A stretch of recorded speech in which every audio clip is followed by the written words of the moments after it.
We thought we'd seen it all in Tenerife.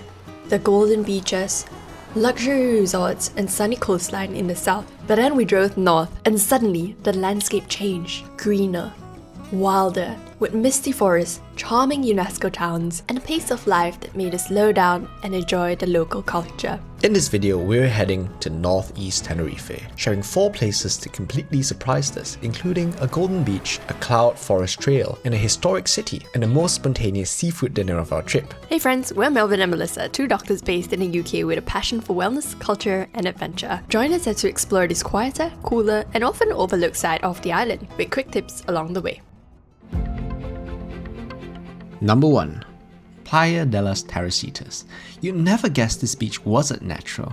Just outside Santa Cruz de Tenerife, Playa de Las Teresitas stretches out in soft golden hues, a sharp contrast from the island's usual black volcanic sand. But here's the twist. That golden sand, it was actually imported from the Sahara desert in the 1970s as part of its ambitious project to attract more beachgoers in the north. Massive stone breakwaters were added to calm the waves, making it one of the safest beaches for families, perfect for floating in peace or watching little ones paddle. Parking is free right by the beach, and there are public toilets and showers available as well. However, it can get windy, especially in the afternoon. Bring your own snacks and grab a bite at the local beach kiosk. We visited in the evening when the beach was quiet and the sky golden, and between warm breezes and mountain views behind us. It was hard to leave, if not for hungry stomachs. Have you ever walked through a cloud? That's exactly what it felt like as we entered the Anaga National Park, a UNESCO biosphere reserve known for its prehistoric laurel forest, winding cliffs, and biodiversity. We chose to do the Path of the Senses, a short, well-marked trail designed to engage all 5 senses: smell the damp forest floor, touch the moss-covered branches, and listen to the wind through the trees. It was misty the day we visited, but instead of ruining the view, it actually made everything more magical. A fun fact is that Anaga is one of the oldest parts of Tenerife, formed over 7 million years ago by volcanic activity, and it's also home to unique plant species that don't exist anywhere else on Earth. There is free parking near the visitor center, and you can park at Mirador Cruz del Carmen. The Path of Senses is easy and family-friendly, with 3 trail lengths to choose from. Wear comfortable shoes and bring a jacket as it is cooler up here. So we're currently in the Anaga National Park, and it's so interesting because we just passed through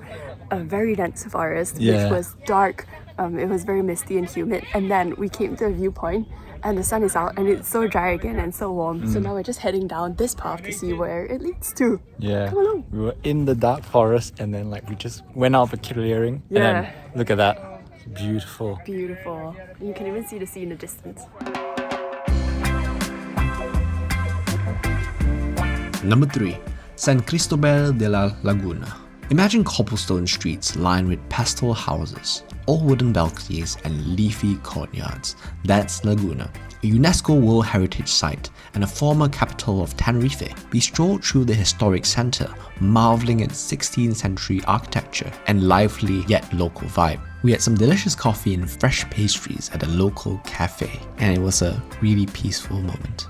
Why should you visit? It's one of the best preserved colonial towns in the Canaries, full of cafes, boutique shops, and historic buildings, and it's only 15 minutes from Santa Cruz. There's plenty of public parking on the outskirts, some free but others paid. Visit early in the morning or late afternoon for cooler temperatures. And also, this is a great stop en route to Anaga National Park.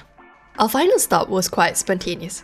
We were on our way back south, tired, a bit hungry, and then standstill traffic. So we pulled off at the nearest town, hoping to find dinner. And that's how we stumbled into San Miguel de Tajao, a tiny fishing village on the eastern coast, unassuming, quiet, and home to one of the best meals of our trip. We joined the locals at Restaurante Manolo 2, where the process works quite simple. First, you choose your seafood fresh from the counter, then wait for your number to be called while they cook it up. We shared grilled prawns, fried octopus, fish, Canarian potatoes, all deliciously fresh, affordable, and very satisfying. We waited almost an hour to be seated, but something about the unhurried vibe, the smell of grilled fish, and watching locals chat and laugh made it pretty worth it. Some of the pros is that there is local fresh seafood and it's a very authentic vibe with affordable prices. However, on the cons, it is a pretty long wait during dinner rush and you must choose your fish before you are even seated. A quick tip is to come earlier, especially for dinner, to skip the queue, and cash is preferred in many of the local spots here.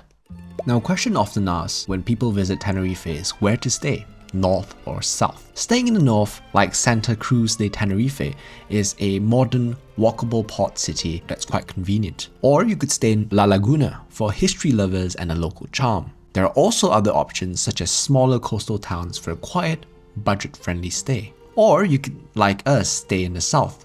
We base ourselves with more local residences in Costa Adeje, a self-catered apartment with a sea and mountain views, perfect for sunset dinners and beach mornings. So welcome to our beautiful place that we're staying in.